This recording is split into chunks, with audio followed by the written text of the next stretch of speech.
오늘 사연은 돈 3천만 원 빌리러 누나 집에 갔다가 평생 잊지 못할 충격적인 진실과 마주하게 되는 한 남동생의 가슴 아픈 이야기입니다. 그날따라 누나는 너무나도 다급하게 매형이 온다며 남동생에게 장에 숨으라고 했습니다. 남동생은 뭐라고 물어볼 새도 없이 옷장에 숨었고 그 문틈으로 본 광경은 남동생에게 평생 남을 트라우마를 안겨주었습니다. 이야기가 궁금하시다면 구독과 좋아요 눌러주세요. 댓글로 지금 어디서 시청하고 계신지 소통해 주신다면 앞으로 더 좋은 영상 제작에 큰 힘이 됩니다. 고요한 시골 마을 해질녘의 고즈넉한 풍경이었습니다. 오래된 집 마당 평상에 누워 휴대폰 화면을 들여다보던 태주는 문득 한숨을 내쉬었습니다. 그는 작은 시골 마을의 평범한 집안에서 태어난 막내 아들이었습니다. 어릴 적부터 부모님과 누나 서연의 지극한 보살핌 속에서 자라면서 그는 주변의 또래들이 겪는 그 흔한 고생 한번 해보지 못하고 철없이 세월을 흘려보냈습니다. 부모님은 막내라고 오냐오냐 하며 세상 물정 모르도록 키우셨고 누나인 서연은 그에게 단순한 가족이 아니라 걸어다니는 지갑과 다름없는 존재였습니다. 태준이 젊은 날 실수로 사고를 쳐 큰 빚을 지게 되었을 때마다 누나는 아무 말 없이 나타나 모든 것을 깔끔하게 해결해 주었습니다. 그 덕분에 태준은 자신의 인생에 가난하거나 어려운 날이 닥칠 거라고는 상상조차 해본 적이 없었습니다. 모든 문제가 생기면 누나가 해결해 줄 것이라는 막연한 믿음 속에 안일하게 살았습니다. 누나의 희생적인 노력 덕분에 그는 경제적인 어려움이 자신과는 거리가 먼 이야기라고 생각했던 것입니다. 태준보다 6살 많았던 누나 서연은 동네에서 소문난 수재로 통했습니다. 마을 사람들의 자랑이었던 서연은 고등학교 시절부터 공부를 잘하여 높은 점수로 명문대에 합격하였고 졸업 후에는 곧바로 서울에 있는 대기업인 제이원그룹에 취직하였습니다. 그곳에서 서연은 유복한 집안의 남자이자 현재의 매형인 강인호 이사를 만났고 곧 결혼 소식이 전해졌습니다. 서연이 결혼한다는 소식에 부모님은 세상 모든 것을 얻은 듯 기뻐하셨습니다. 그들은 딸이 고생 끝에 서울의 부잣집으로 시집가서 사위가 큰 회사의 이사라며 동네방네 자랑하기 바쁘셨습니다. 부모님의 얼굴에는 만족감과 안도감이 가득했습니다. 태준 역시 속으로는 이제 우리 집안을 든든하게 책임져 줄 사람이 생겼구나 하며 자신의 미래 걱정을 덜어낼 수 있다는 사실에 안도했습니다. 서연이 시집간 후 집안의 풍경은 눈에 띄게 달라졌습니다. 매달 꼬박꼬박 생활비 명목에 돈이 붙여져 왔고 집안의 낡은 살림살이들이 하나둘씩 최신형 새 것으로 바뀌었습니다. 부모님은 딸의 성공을 기반으로 더욱 여유로운 노후를 즐길 수 있게 되었습니다. 며칠 전 태주는 친한 친구 몇 명과 함께 읍내에 PC방을 차리는 사업을 계획하였습니다. 나름대로 큰 꿈을 꾸었지만 현실적인 문제는 자금에서부터 시작되었습니다. 각자 3천만 원씩 투자해야 하는 공동사업이었는데 태준이 가진 돈은 고작 500만 원이 전부였습니다. 부족한 자금을 어떻게 마련할지 고민할 필요도 없었습니다. 그의 머릿속에는 늘 그랬듯이 누나인 서연이 가장 먼저 떠올랐습니다. 태주는 아무런 죄책감이나 망설임 없이 누나에게 전화를 걸었습니다. 누나, 나 태준이야. 나 이번에 사업 좀 하려는데 3천만 원만 빌려주면 안 될까? 누나가 도와줄 수 있지? 수화기 너머로 누나의 목소리 대신 잠시 침묵이 흘렀습니다. 몇 초였지만 그 짧은 침묵은 왠지 모를 불안감을 안겨주었습니다. 태주는 이 침묵이 무엇을 의미하는지 깊이 생각하지 않았습니다. 그리고 곧 누나의 대답에 안도할 수 있었습니다. 알았어. 하지만 태준아, 이번이 정말 마지막이야. 알지? 더 이상 이런 일로 연락하지 마. 서울로 직접 와. 직접 줄게. 그 말을 듣고 태준은 뛸 듯이 기뻤습니다. 늘 어려움이 닥칠 때마다 누나가 돈과 함께 맛있는 음식이며 새 옷가지를 챙겨주었던 과거의 모습이 떠올랐습니다. 그는 이번에도 깊은 생각은 하지 않았습니다. 그저 마음에 짊어지고 있던 부담이 가벼워졌다는 사실에 만족할 뿐이었습니다. 그는 누나의 마지막이라는 경고도 대수롭지 않게 여겼습니다. 그날 오후 태주는 곧장 서울로 가는 고속버스에 몸을 실었습니다. 버스는 덜컹거리며 어둠이 내린 국도를 달렸고 서울에 도착하니 저녁 7시가 다 된 시간이었습니다. 누나 집에 도착하여 누나의 얼굴을 보는 순간 태주는 어딘가 이상하다는 것을 느꼈습니다. 누나의 얼굴은 예전처럼 편안하고 밝은 미소가 아닌 무언가에 잔뜩 굳어 있고 불안에 찬 표정이었습니다. 서연은 평소와 달리 태준의 안부를 묻기도 전에 그를 재촉했습니다. 태준아, 빨리. 인호 씨가 지금 오고 있대. 빨리 내 방에 들어가 있어. 절대 소리 내면 안 돼. 태준은 의아했습니다. 예전에는 아무리 늦게 와도 저녁을 따뜻하게 차려주며 편하게 이야기를 나누던 누나였습니다. 하지만 오늘 서연은 마치 누군가에게 쫓기는 사람처럼 극도로 불안해 보였습니다. 태준이 이유를 물으려고 입을 떼는 순간 아파트 현관에서 초인종 소리가 날카롭게 울렸습니다. 서연은 새파랗게 질린 얼굴로 태준의 손을 잡아 끌었습니다. 그녀의 손은 차갑게 젖어 있었습니다. 빨리, 저기 옷장 안으로 들어가. 누나 왜 이래? 무슨 일인데? 혹시 매형이 알면 안 되는 거야? 일단 숨어. 이따가 내가 부를게. 절대 아무 소리 내지 마. 태주는 당황했지만 심각하게 겁에 질린 누나의 말에 따를 수밖에 없었습니다. 서연은 거실 불을 끄고 태준을 침실 안으로 급하게 밀어 넣었습니다. 태준은 침실 안에 있는 작은 나무 옷장 안으로 황급히 몸을 숨겼습니다. 옷장 안은 어둡고 오래된 나무와 퀴퀴한 냄새로 가득했습니다. 태준은 숨을 죽인 채 웅크리고 앉았습니다. 그는 지금 자신에게 닥친 이 상황이 무언가 심상치 않은 일이 벌어지고 있다는 것을 본능적으로 느끼고 있었습니다. 돈을 빌리러 온 동생이 매형을 피해 옷장 안에 숨어야 하느니 비정상적인 상황 자체가 누나의 결혼 생활에 깊고 어두운 그림자가 드리워져 있다는 명확한 증거였습니다.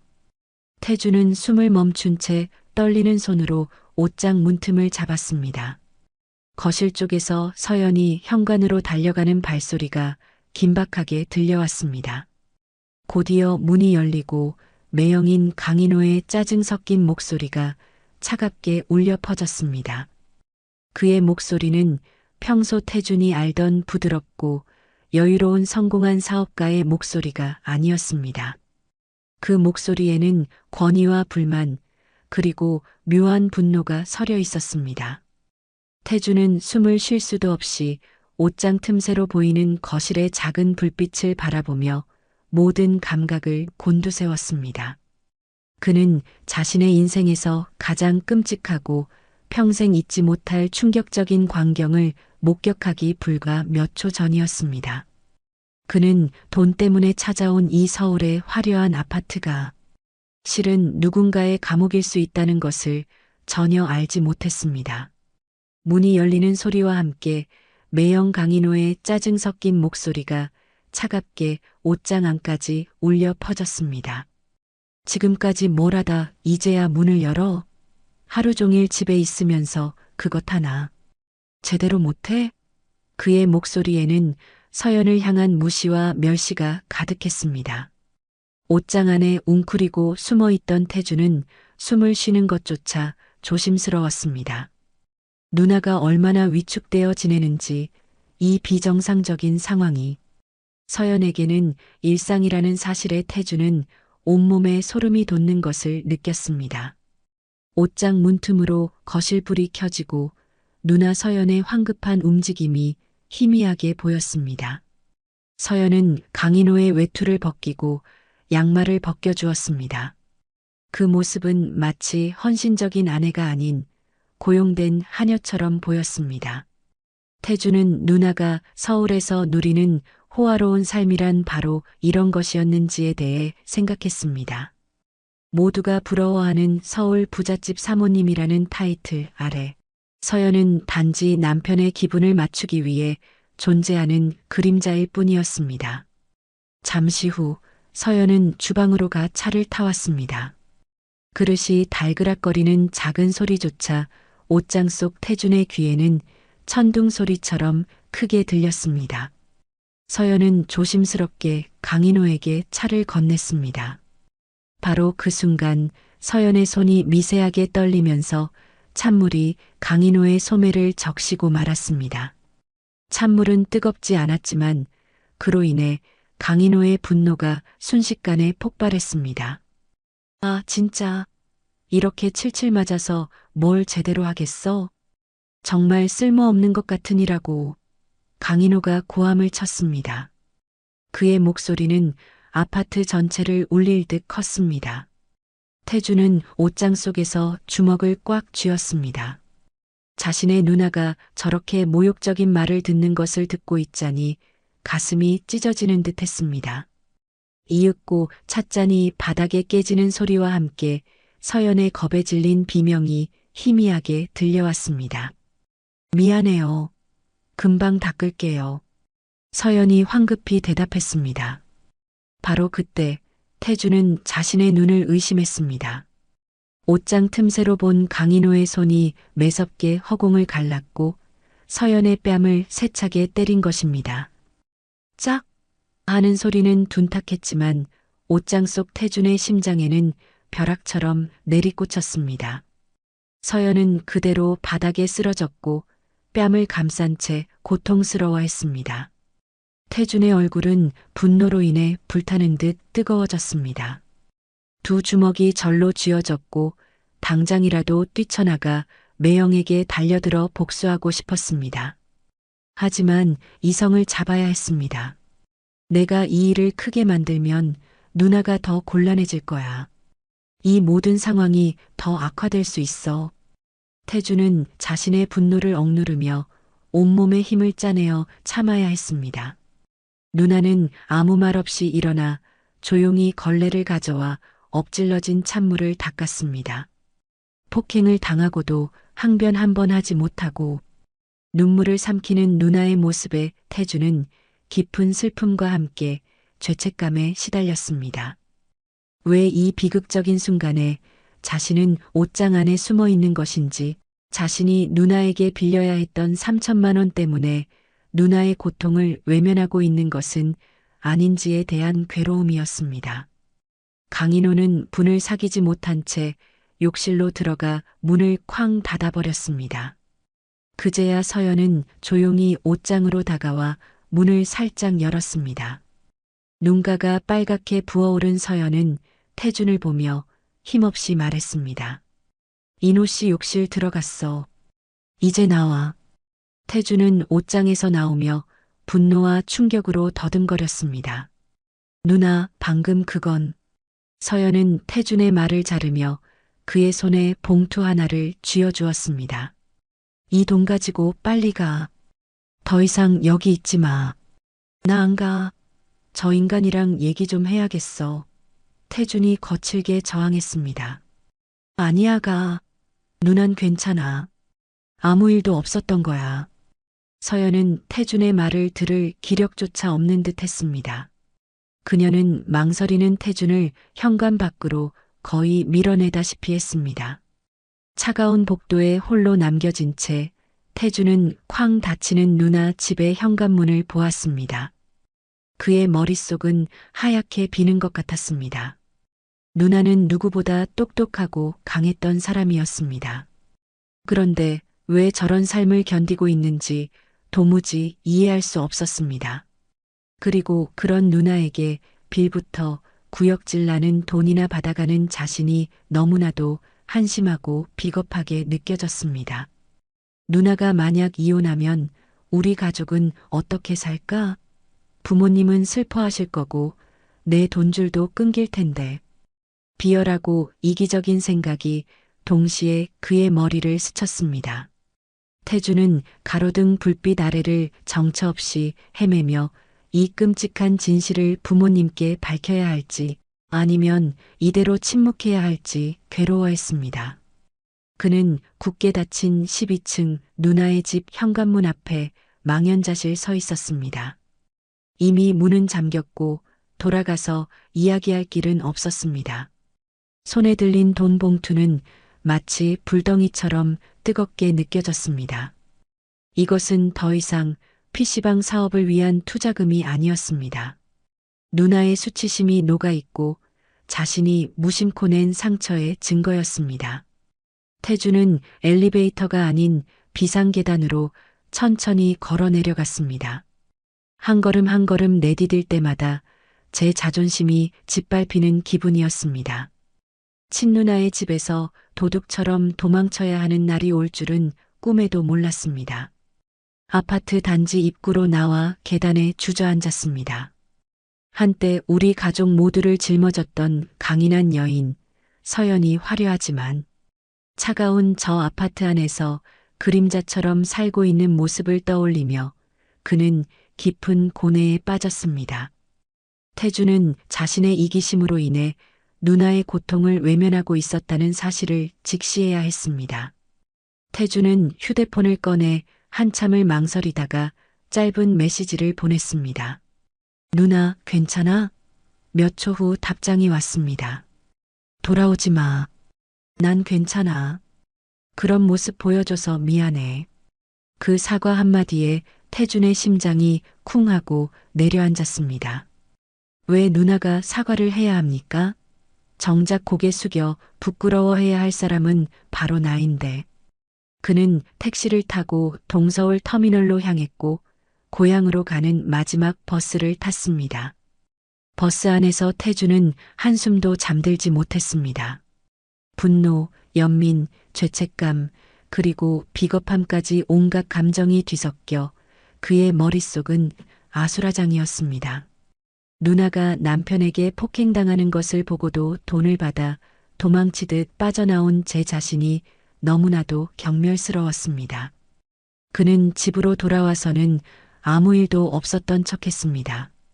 어머니가 돈 빌리러 갔다가 왜 이리 일찍 왔냐고 물으셨을 때 그는 억지 웃음을 지으며 대답했습니다. 누나가 돈을 일찍 줘서요. 오래 있긴 좀 그래서요. 아버지는 그 말을 듣고 만족스러운 듯 고개를 끄덕이셨습니다. 너도 이제 그 돈으로 정신 차리고 제대로 일해. 태주는 아무 대답도 하지 못했습니다. 눈가에는 쓸모없는 것이라며 매형에게 매도당하던 누나 서연의 메마른 모습만이 맴돌 뿐이었습니다. 집에 돌아온 후 태주는 자신이 옷장에서 목격한 충격적인 진실과 자신의 비겁한 행동 사이에서 괴로워하며 아무것도 결정할 수 없는 나날을 보냈습니다. 며칠 후 읍내 찻집에서 오랜 친구들을 만났습니다. 그들의 이야기는 그의 죄책감을 더욱 자극했습니다. 한 친구가 무심코 말했습니다. 야, 내 매형이 최근에 BMW 신형차 뽑았다며?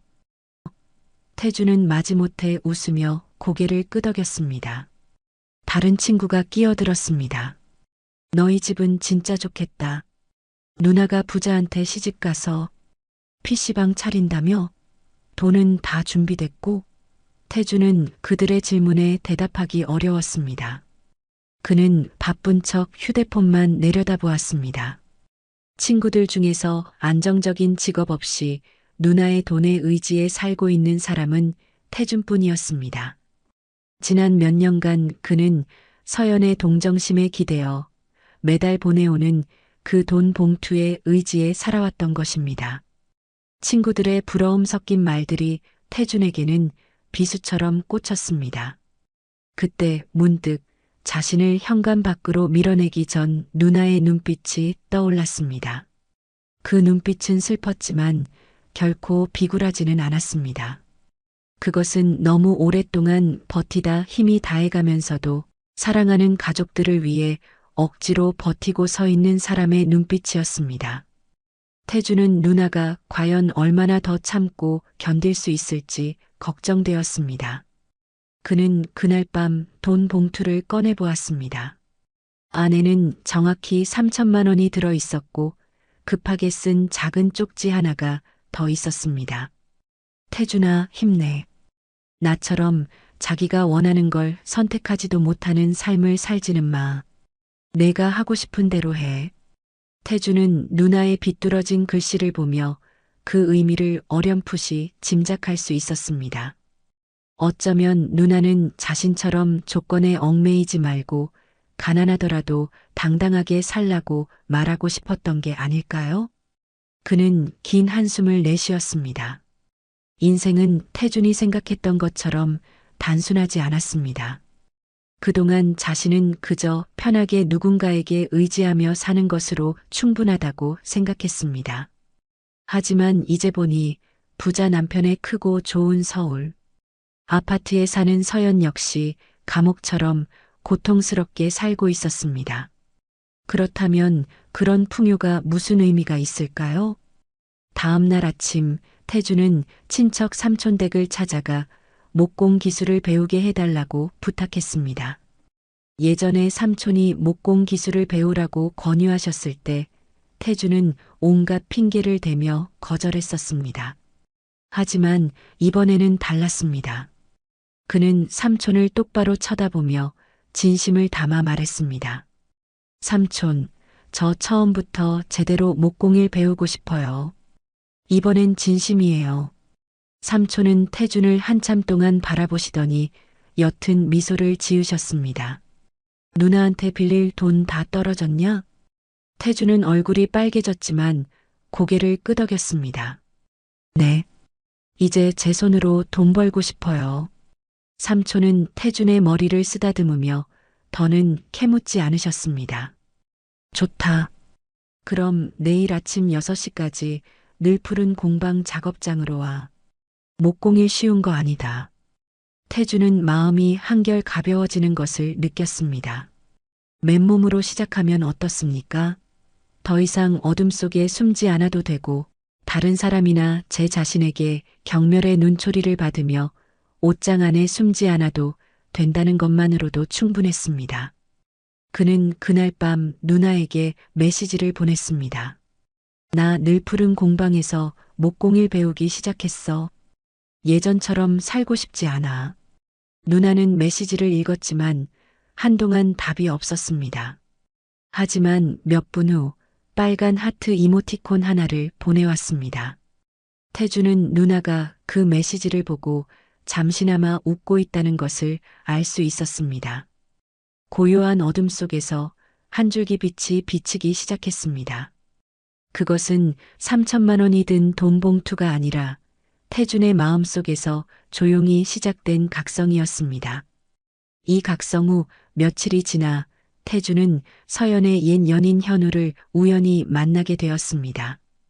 우리 집 아래에서 현우가 서성이는 것을 태준이 발견한 것입니다. 혹시 서연이 동생 태준 씨 맞으세요? 네, 그런데요. 저는 현우예요. 서연이 대학 시절 친구입니다. 그들은 근처 카페에 앉아 이야기를 나누었습니다. 현우는 지금 이 근처에서 살고 있다고 말했습니다. 현우는 서연의 대학 시절 힘들었던 날들에 대해 많은 이야기를 해주었습니다. 서연이 서점에서 아르바이트를 하고 과외를 하고 친구들의 머리를 공짜로 잘라주기도 했다는 이야기들. 그러면서 조심스럽게 서연과 결혼할 생각이었지만 그의 집안에서 서연이 시골 여자라며 집안 수준이 맞지 않는다고 극심하게 반대했다고 말했습니다. 현우는 먼 곳을 바라보며 메인 목소리로 말했습니다. 그래서 서연이 저를 떠났어요. 원망 한마디 없이 화내지 않고 그저 사랑 때문에 당신이 가족을 버려야 한다면 내가 그 원인이 되고 싶지 않다고만 했죠. 태주는 그 자리에 얼어붙었습니다. 누나는 그토록 뜨겁게 사랑했고 자신의 감정에 충실하게 살았던 사람이었습니다. 하지만 가족의 평안과 편견 때문에 모든 것을 포기하고 조건만을 위한 사랑 없는 결혼을 선택했던 것입니다. 그런데 어느 날 다른 남자에게 시집간 서연이 현우에게 전화를 했는데 말을 안 하고 울기만 하더랍니다.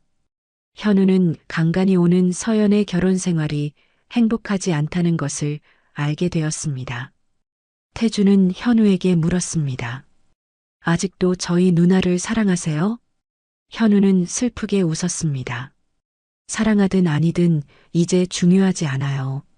중요한 건 만약 서연이가 힘들다면 혼자 견디게 두지 말라는 겁니다. 그 말은 태준의 뺨을 때리는 것 같았습니다. 태준은 지난 몇 년간 누나를 감정 없는 현금 인출기처럼 여겨왔습니다. 돌이켜보니 자신이 얼마나 이기적이고 무심했는지 깨달았습니다. 현우는 조용히 수첩에서 종이 한 장을 꺼냈습니다. 제가 아는 법조계 친구에게 알아봤어요. 이건 서울에 있는 가정폭력 피해 여성을 돕는 희망날의 쉼터 주소예요. 서연이가 이곳에 가서 무료로 상담받을 수 있을 거예요. 태주는 그 종이를 받아들었습니다. 희망날의 쉼터, 서울시 종로구 172번지. 목이 메었습니다. 그런데 왜 이렇게까지 저희 누나를 두 분은 이미 헤어졌잖아요. 현우는 저는 서연이를 사랑했고 사실 한 번도 그 마음을 접은 적이 없어요. 하지만 서연이는 다른 사람을 위해 사는 사람이죠. 그저 서연이 혼자가 아니라는 것만 태준 씨가 알려주세요. 강요는 하지 말고 라고 말했습니다. 태준은 손 안에 종이를 꽉 쥐었습니다. 문득 무언가 해야겠다는 생각이 들었습니다. 누나를 동정해서가 아니었습니다. 너무 오랫동안 자신이 혈육의 고통 앞에서 눈먼 장님처럼 살아왔기 때문입니다. 누나는 너무 많은 것을 희생했습니다. 이제는 태준 자신이 나서야 할 때였습니다. 현우에게 받은 희망날의 쉼터 주소가 적힌 종이는 태준의 손 안에서 땀으로 축축해졌습니다. 그는 며칠간 그 종이를 들고 고향과 서울 사이의 기로에 서서 고민했습니다. 누나 서연이 이 고통스러운 삶을 끝내기를 바라면서도 자신이 이 문제에 개입했을 때 가족들에게 닥칠 파장을 두려워했습니다. 하지만 옷장 속에서 본 누나의 두려움에 찬 눈빛과 찻잔이 깨지던 소리는 그를 계속 괴롭혔습니다. 누나는 침묵 속에 사는 것에 너무 익숙해져 있었기에 태준이 직접 나서서 그녀의 용기를 북돋아 주어야 했습니다. 태준은 작은 사진관에 들러 10살 때 누나와 함께 찍은 낡은 사진 한 장을 다시 인화해 달라고 부탁했습니다. 사진 속 서연은 하얀 셔츠를 입고 머리를 단정하게 묶은 채 초여름 햇살처럼 눈부신 미소를 지으며 태준의 손을 잡고 있었습니다. 태준은 사진 뒷면에 또박또박 글씨를 썼습니다. 만약 어느 날 누나가 더 이상 자기 자신이 아니라고 느껴진다면 누나가 얼마나 용감하고 아름다운 사람이었는지 이 사진을 보며 기억해줘. 그는 사진을 조심스럽게 포장하고 희망날의 쉼터 주소가 적힌 종이와 함께 봉투에 넣었습니다. 그리고 우체국을 통해 누나에게 보냈습니다. 보내는 사람 이름 없이 봉투 뒤에 단 3글자 동생이만 남겼습니다. 태주는 누나가 이 편지를 받고 어떻게 반응할지 알 수 없었습니다. 하지만 마음 깊은 곳에서는 믿었습니다. 서연의 마음속에는 여전히 강인한 불씨가 남아 있어서 작은 바람만 불어도 다시 타오를 수 있을 거라고요. 편지를 보낸 며칠 동안 태주는 가시방석에 앉은 듯 초조했습니다. 누나가 편지를 받았을지 무슨 생각을 할지 알 수 없었습니다. 태주는 가장 마음이 아플 때조차 침묵하는 누나의 모습에 너무 익숙해져 있었기에 그녀의 인내심이 희망이 아닌 족쇄가 될까 두려웠습니다. 그날 아침 태준이 늘 푸른 공방에서 나무를 자르고 있는데 휴대폰에 모르는 지역 번호가 찍힌 전화가 걸려왔습니다. 여보세요? 수화기 저편에서는 몇 초간 침묵이 흐르더니 익숙하지만 억눌린 목소리가 들려왔습니다. 태준아 누나야. 태준은 하마터면 휴대폰을 떨어뜨릴 뻔했습니다. 누나, 괜찮아? 그는 당황해서 말을 더듬었습니다. 내가 편지 보냈지. 서연의 목소리는 평소보다 훨씬 메말라 있었습니다. 태준은 마른 침을 삼키며 조심스럽게 대답했습니다. 응. 서연은 잠시 침묵하더니 깊은 한숨을 내쉬었습니다. 내가 보낸 사진. 나 그런 사진이 있었는지도 잊고 있었어. 사진 속 내 모습을 보니 내가 아닌 것 같더라. 내가 예전엔 저렇게 행복하게 웃었나? 목이 꽉 메어왔습니다. 태주는 무언가 말을 하고 싶었지만 누나를 울리지 않으면서도 위로가 될 만한 말을 찾을 수가 없었습니다. 서연은 말을 이었습니다. 그리고 그 주소. 아직 가보진 않았지만 휴대폰에 저장해뒀어. 태주는 입술을 깨물었습니다. 그것만으로도 충분했습니다. 이미 서연은 큰 진전을 보인 것이었으니까요. 태준아, 만약 언젠가 누나가 떠나고 싶어지면 나를 받아줄 수 있겠니? 서연이 떨리는 목소리로 물었습니다. 태준은 서연이 볼 수 없다는 것을 알면서도 고개를 끄덕였습니다. 언제든지. 누나는 그냥 오기만 하면 돼. 우리 집 문은 항상 열려 있어. 나도 그렇고. 처음으로 전화기 너머 누나의 흐느낌 소리가 희미하게 들려왔습니다. 그리고 서연은 더 이상 아무 말 없이 전화를 끊었습니다. 태주는 톱밤 먼지 가득한 작업실에 멍하니 앉아 있었습니다. 마음속은 온갖 생각으로 복잡했습니다. 그날 밤 태주는 누나의 SNS에 들어가 보았습니다. 누나는 거의 업데이트를 하지 않아 오랫동안 들어가 보지 않았던 곳이었습니다. 누나의 피드는 조카 지훈이 사진뿐이었습니다. 사진첩을 스크롤하다가 하루 전에 업데이트된 새 앨범을 발견했습니다. 설명 없이 단 한 장의 사진만 올라와 있었습니다. 사진 속에는 서연이 주방에 서 있는 뒷모습이 담겨 있었습니다. 창문으로 희미한 햇살이 들어와 누나의 깡마른 등을 비추고 있었습니다.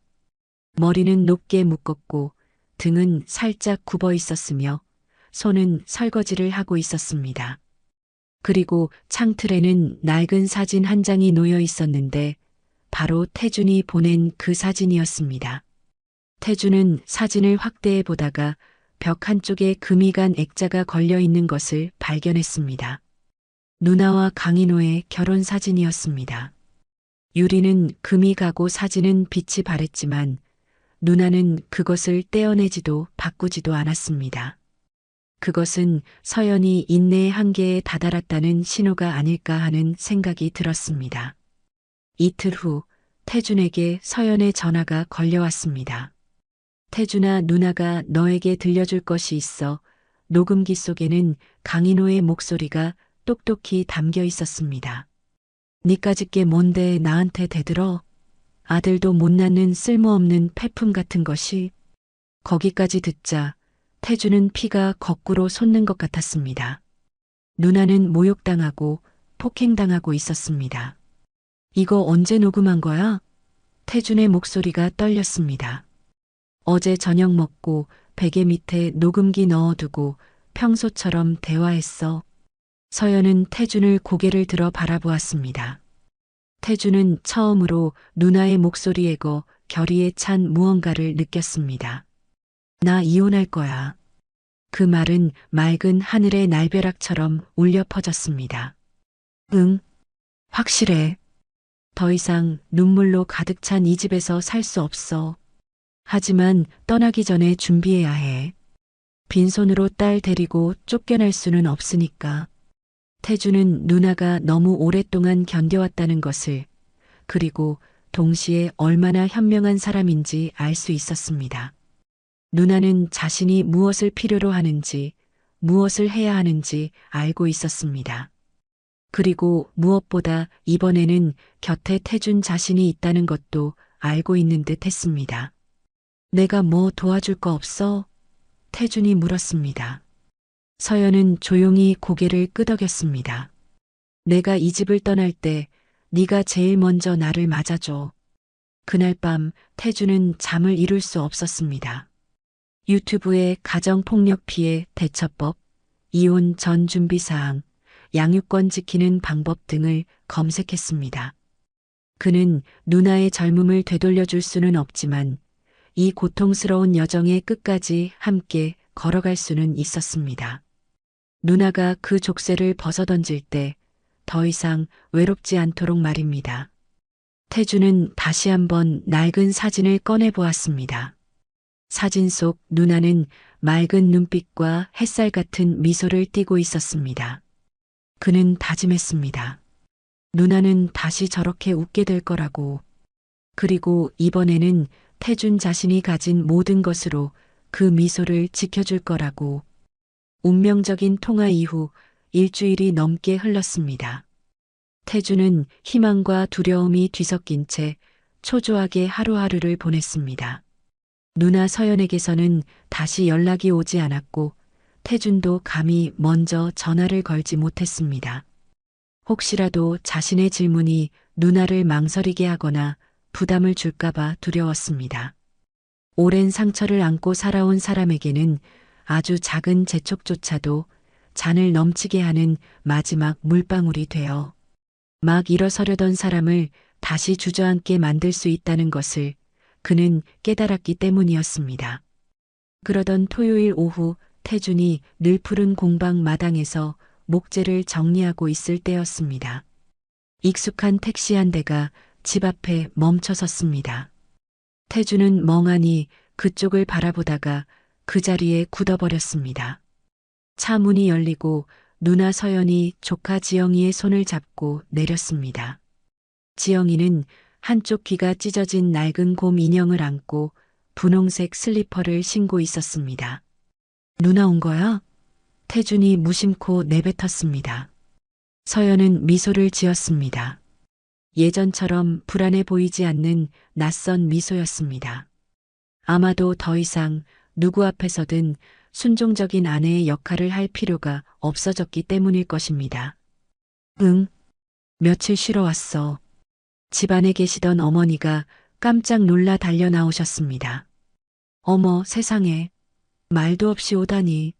택시 비쌀 텐데 왜 미리 연락 안 했니? 서연은 대답 대신 피곤하니 좀 쉬고 싶다고만 말했습니다. 태주는 서둘러 짐을 들어주었습니다. 여행 가방을 든 서연의 손이 미세하게 떨리고 있었습니다. 태주는 그것이 단순히 피곤해서가 아니라 아직 아물지 않은 상처의 흔적임을 직감했습니다. 서연이 씻으러 들어갔을 때 태주는 조용히 뒷마당으로 물을 뜨러 갔습니다. 그리고 돌아오는 길에 우연히 누나 방문이 살짝 열려 있는 것을 보았습니다. 안에는 서연이 막 갈아입은 베이지색 실크 원피스가 옷걸이에 걸려 있었습니다. 부드러운 옷감은 구겨져 있었고 어깨 부분은 해져 있었으며 핏자국인 것처럼 붉은 얼룩이 번져 있었습니다. 태주는 그 자리에 얼어붙었습니다. 더 이상 말하지 않아도 매형 강인호의 폭력이 아직 멈추지 않았다는 것을 알 수 있었습니다. 서연이 이 집으로 도망쳐 오기 직전까지도 고통 속에 있었다는 명백한 증거였습니다. 그날 저녁 태주는 일부러 밥을 천천히 먹으며 대화할 기회를 엿보았습니다. 부모님은 아직 아무것도 눈치채지 못하셨고 어머니는 천진하게 물으셨습니다. 강서방은 어디 갔니? 왜 같이 안 왔어? 서연은 잠시 젓가락질을 멈췄다가 차분하게 대답했습니다. 갑자기 출장이 잡혔대요. 아버지는 고개를 끄덕이셨습니다. 이삿쯤 되면 일이 많은 게 당연하지. 그래도 아내랑 자식은 잘 챙겨야지. 태준이 너도 결혼하면 아내랑 자식은 잘 챙겨야 한다. 태준은 목이 메어 밥을 삼킬 수가 없었습니다. 머릿속에는 단 하나의 고통스러운 질문만 맴돌았습니다. 만약 부모님이 진실을 알게 되시면 과연 누나 편에 서주실까? 저녁 식사 후 어머니가 설거지를 하시고 아버지가 뉴스를 보실 때 태주는 몰래 서연의 방문을 노크했습니다. 서연은 조카 지영이를 재우고 있었고 노란빛의 수면등이 서연의 깡마른 얼굴을 비추고 있었습니다. 누나, 들어가도 돼? 서연이 고개를 끄덕였습니다. 태주는 조용히 침대 끝에 앉아 목소리를 낮췄습니다. 그 원피스 봤어. 서연은 입술을 꾹 다물고 아무 말도 하지 않았습니다. 잠시 후 아주 희미한 한숨을 내쉬며 말했습니다. 괜찮아. 이제 정말 괜찮아. 부모님께 말씀드릴 거야? 태준이 조심스럽게 물었습니다. 서연은 고개를 저었습니다. 아니, 이해 못하실 거야. 그냥 내가 남편 버리고 못된 짓 한다고 생각하시겠지. 잔인한 진실보다는 받아들이기 쉬운 이유가 필요하실 테니까. 태주는 고개를 숙였습니다. 이해할 수 있었습니다. 많은 사람들에게, 특히 기성세대에게 이혼은 피를 흘리는 것보다 더 체면이 깎이는 일이었습니다. 눈에 보이지 않는 고통은 고통으로 취급되지 않았습니다. 내가 알아봤어. 변호사, 임시거처, 양육권 문제까지. 필요한 거 있으면 뭐든지 말해. 태준이 단호하게 말했습니다. 서연이 태준을 돌아보았습니다. 눈가가 촉촉해졌습니다. 고마워, 태준아.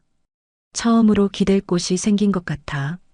태준은 자신 역시 울고 싶다는 걸 누나가 눈치채지 못하도록 애써 웃었습니다. 난 누나 동생이잖아. 누나도 못 지키면 내가 사람이겠어? 서연은 태준의 손을 아주 꽉 잡았습니다. 그 순간 태준은 누나의 눈에서 몇 년 동안 꺼져 있던 불꽃이 다시 타오르는 것을 똑똑히 보았습니다.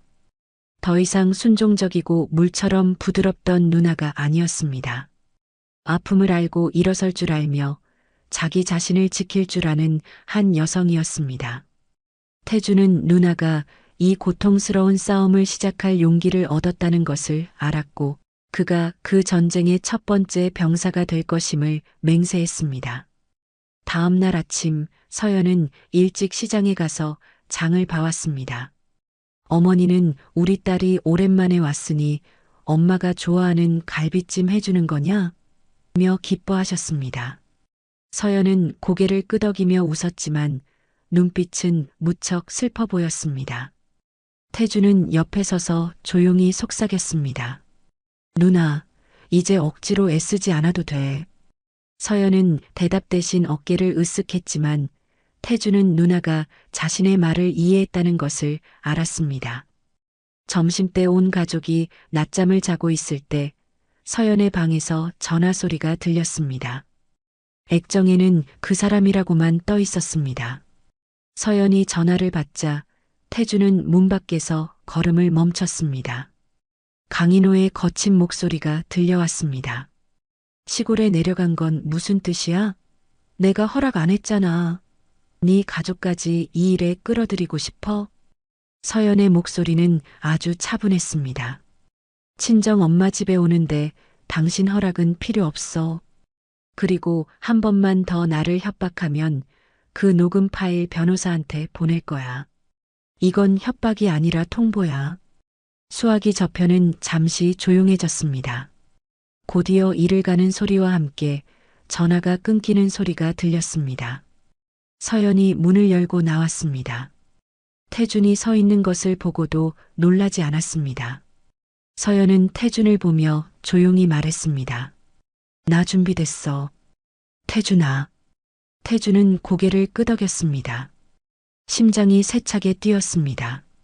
그는 누나 인생의 새로운 장이 곧 시작될 것이며 이번에는 누나가 더 이상 혼자 걷지 않을 것이라는 것을 알았습니다. 그날 저녁 온 가족이 식사를 할 때였습니다. 집안 분위기는 어딘가 부드러웠지만 동시에 꺼지기 직전의 잿불처럼 불안한 기운이 감돌았습니다. 서연이 젓가락을 내려놓고 부모님을 보았습니다. 드릴 말씀이 있어요. 저 이혼하기로 결심했어요. 식탁은 순식간에 얼어붙었습니다. 어머니는 젓가락을 떨어뜨리고 눈을 크게 뜨셨습니다. 뭐라고? 너 미쳤구나. 아침까지만 해도 멀쩡하더니 이제 와서 이혼이라니. 그 집에서 너한테 못되게 굴기라도 했어? 아버지의 얼굴 역시 굳어졌습니다. 서연은 부모님을 보며 낮지만 단호한 목소리로 말했습니다. 미친 게 아니라 이제 정신을 차린 거예요. 저는 너무 오랫동안 다른 사람을 위해 살았어요. 이제는 저와 제 아이를 위해 살고 싶어요. 어머니가 울음을 터뜨리셨습니다. 그러면 동네 사람들이 뭐라고 하겠니? 우리 집안 체면은 어떡하고? 태준이 밥그릇을 내려놓았습니다. 아버지, 어머니, 자식의 행복이 세상 사람들 말보다 더 중요해요.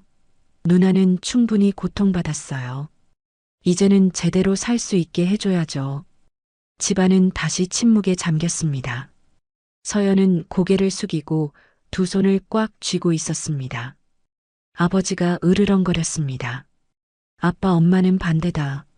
남편 버릴 거면 서울로 돌아가서 내 인생 내가 알아서 살아. 집안 전체를 시끄럽게 만들지 말고. 태주는 더 이상 참을 수 없었습니다. 젓가락을 3개 내려놓았습니다. 아버지, 어머니, 누나가 몇 년 동안 얼마나 참고 살았는지 생각 안 해보셨어요? 제가 누나 맞는 거 받고 신랑이 중 유산까지 했는데도 그렇게 말씀하실 수 있어요? 어머니가 깜짝 놀라셨습니다. 뭐, 네 누나가 임신을 했었다고? 태주는 서연을 돌아보았습니다. 그때서야 서연이 고개를 들었습니다. 목소리는 작았지만 단호했습니다. 저 임신했었고 아이를 잃었어요. 계단에서 그 사람과 신랑이 하다가요. 작은 부엌은 정적에 휩싸였습니다. 선풍기가 삐걱거리며 돌아가는 소리만 요란하게 들렸습니다. 어머니는 얼굴을 감쌌고 아버지는 역시 정신 나간 사람처럼 멍하니 앉아 계셨습니다. 서연은 일어서서 두 분을 보았습니다. 그 눈빛에는 더 이상 간청이 없었습니다. 부모님 속상하신 거 알아요. 저도 남편 버렸다는 소리 듣고 싶지 않아요. 하지만 더 이상 그림자처럼 살 수는 없어요. 저에게는 자유가 필요해요. 밤마다 두려움에 떨지 않고 지영이의 엄마가 될 권리가 필요해요. 만약 부모님이 저를 받아주지 않으시면 읍내 시장에 방을 얻어서 나갈게요. 하지만 어디에 있든 저는 이혼할 거예요. 서연의 목소리는 또렷하게 울려 퍼졌습니다. 한 글자 한 글자가 돌덩이처럼 떨어져 아무도 더 이상 말을 잇지 못했습니다. 밖에서는 첫 장맛비가 조용히 내리기 시작했습니다. 비는 먼지와 함께 길고 길었던 고통의 시간들을 씻어내고 있었습니다. 그날 밤 태주는 마당에서 아버지와 함께 앉아 있었습니다. 아버지는 조용히 담배를 피우셨고 어둠 속에서 담배 불만 깜빡였습니다. 그렇게까지 힘들었던 거냐? 아버지께서 물으셨습니다. 목소리가 쉬어 있었습니다. 네, 많이 힘들었어요. 하지만 누나는 누구에게도 말하지 않고 혼자 버텼어요. 아버지는 고개를 끄덕이셨습니다. 그 눈은 먼 곳을 향해 있었습니다. 옛날에 내가 걔를 시집 보낼 때 평생 편안하게 살 줄 알았는데 아버지, 지금이라도 이해하고 지지해 주시면 돼요. 늦었다고 생각할 때가 가장 빠른 때잖아요. 아버지는 대답 없이 긴 한숨을 내쉬고는 담배를 비벼 끄고 천천히 일어나셨습니다. 내일 네 엄마랑 얘기해 봐야겠다. 이 일을 네 누나 혼자 겪게 할 수는 없지. 태주는 미소를 지었습니다. 마음이 초가을 바람처럼 가벼워졌습니다. 다음 날 아침 서연이 마당에서 빨래를 널고 있을 때 어머니가 찹쌀 한 줌을 들고 나와 서연의 손에 쥐어주셨습니다. 이따가 팥죽 끓여 먹자. 내가 어릴 때부터 좋아했잖니. 서연은 고개를 들어 조용히 내라고 대답했습니다. 목소리 감옥이 메어 있었습니다. 어머니는 서연을 보지 않고 말씀하셨습니다. 여기 있어도 괜찮아. 제대로만 살면 돼. 남들이 뭐라 하든 신경 쓰지 마라. 서연은 고개를 숙여 눈물을 뚝뚝 흘렸습니다. 하지만 이번에는 고통이 아닌 감사의 눈물이었습니다. 오후에 태주는 누나와 함께 주민센터에 가서 전입신고를 했습니다. 돌아오는 길에 서연이 말했습니다. 태준아, 그거 알아? 지금처럼 내가 나 자신으로 느껴진 적이 한 번도 없었어. 태주는 누나를 태우고 막 추수가 끝난 농길을 자전거로 달렸습니다. 눈앞에는 평화로운 시골 풍경과 새로운 길이 펼쳐져 있었습니다. 서연이 부모님의 지지를 얻은 후 태주는 곧바로 행동에 나섰습니다. 다음 날 아침 서연이 태준을 뒷마당으로 불렀습니다. 태준아, 누나 좀 도와줘. 서연은 태준에게 서류 봉투를 건넸습니다. 안에는 집문서, 등기부 등본, 공동재산 계약서, 은행 계좌 사본, 그리고 이혼 소장이 들어 있었습니다. 서연은 태준에게 이 서류들을 서울에 있는 변호사 사무실로 내용 증명으로 보내 달라고 부탁했습니다.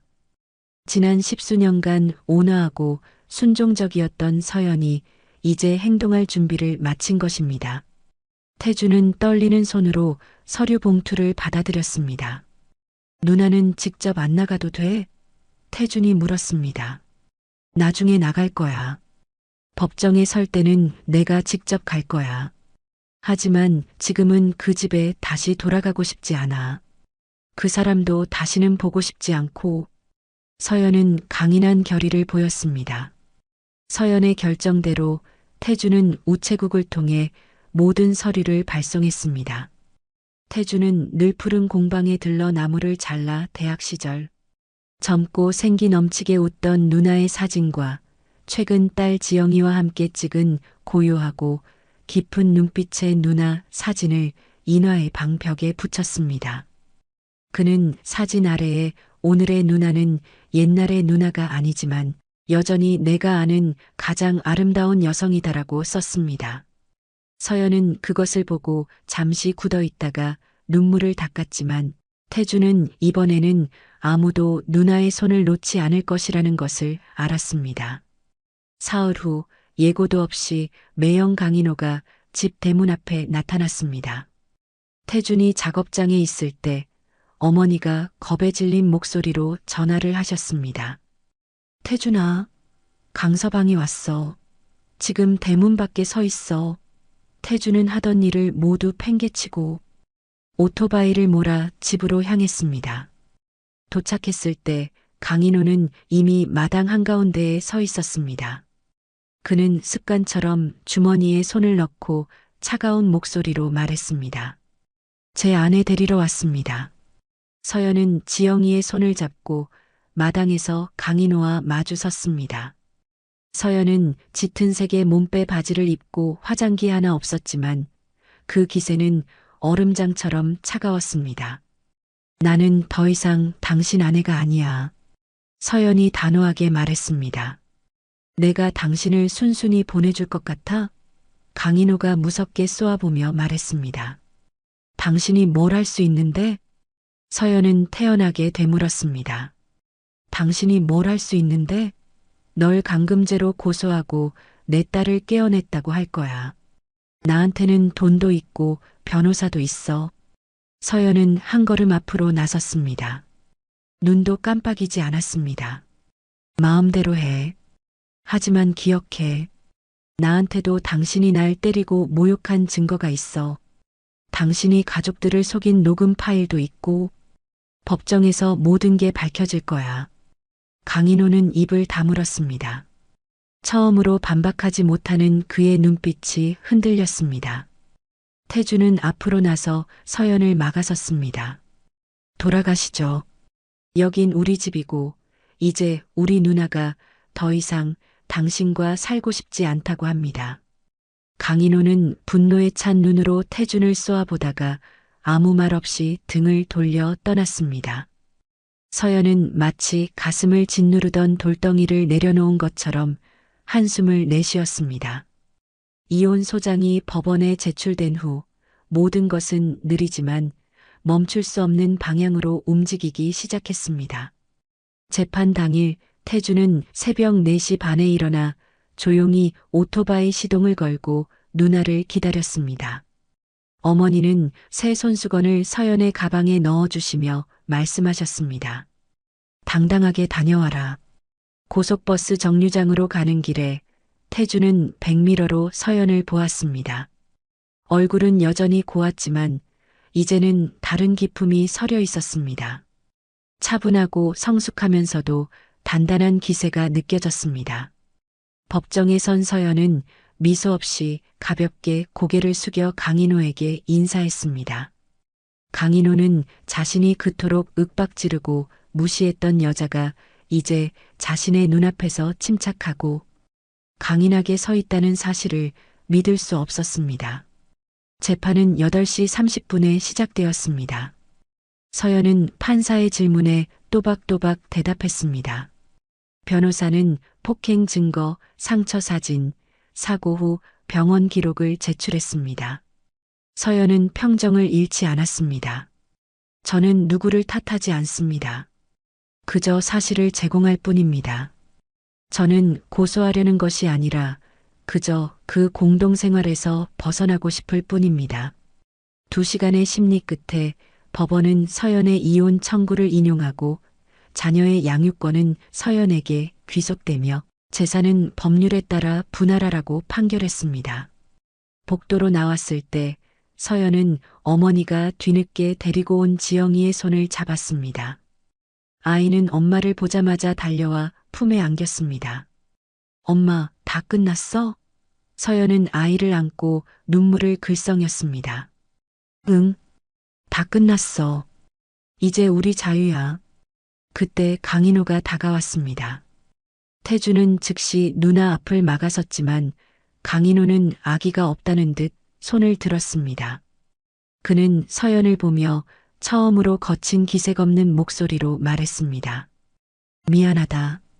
내가 너무 오랫동안 잘못했던 것 같아. 서연은 침묵한 채 그를 바라보다가 조용히 말했습니다. 이제 와서 사과하는 건 아무 의미 없어요. 하지만 바라건대 나 다음에 만나는 어떤 여자도 나처럼 만들지는 말아요. 강인호는 고개를 숙였습니다. 그리고 악수를 청하듯 손을 내밀었습니다. 서연은 잠시 망설이다가 손을 내밀었습니다. 그것은 용서가 아닌 끝을 의미하는 악수였습니다. 더 이상 원망도 미련도 얽매임도 없는 조용한 마지막 작별 인사였습니다. 돌아오는 버스 안에서 서연은 지영이를 꼭 껴안았습니다. 바람이 서연의 머리카락을 자유롭게 흩날렸습니다. 마치 지금의 서연의 영혼처럼 말입니다. 이혼 소송이 끝난 후 서연의 삶은 완전히 바뀌었습니다. 더 이상 어둠 속에서 문 열리는 소리에 공포에 떨지 않았고 아이가 깰까봐 숨죽여 우는 밤도 없었습니다. 서연은 비로소 산다는 말의 의미를 되찾았습니다. 어머니는 묵묵히 몸에 갈비찜과 몸에 좋은 음식을 만들어 주셨고 아버지는 담배를 끊고 죽을 끓여오셨습니다. 태준 역시 더 이상 철없는 동생이 아니었습니다. 그는 늘 푸른 공방에서 힘든 목공일을 배우며 이제는 서연이 자신에게 기댈 수 있다는 것을 알려주고 싶었습니다. 어느 날 아침 태준이 마당으로 나섰을 때 자기 방문 아래에 하얀 봉투 하나가 놓여 있는 것을 발견했습니다. 겉에는 또박또박한 글씨로 태준에게라고만 쓰여 있었습니다. 봉투 안에는 서연의 부드러운 필체가 담긴 편지가 들어 있었습니다. 나의 동생 태준아, 내가 이 편지를 읽을 때쯤 누나는 아마 밭에 있거나 시장에 갔거나 아니면 그냥 우리 집 마당의 망고나무 아래 지영이가 노는 걸 보고 있을 거야. 하지만 누나는 내가 한 가지 알아줬으면 해. 누나는 내가 정말 많이 변했다는 걸 알아. 게으르고 남에게 의지하기만 했던 동생이 이제는 누나가 기댈 수 있는 남자가 되었어. 나뿐만 아니라 부모님도 매일 너의 눈에서 그걸 보고 계셔. 고마워, 태준아. 그 폭풍우를 나 혼자 걷게 두지 않아서 고마워. 나를 지키기 위해 가장 먼저 나서줘서 고마워. 비록 몇 마디 말뿐이었지만 그것만으로도 나는 더 이상 혼자가 아니라는 걸 알 수 있었어. 편지의 다음 줄을 읽자 태준의 눈시울이 뜨거워졌습니다. 서연의 가장 깊은 고백이었습니다.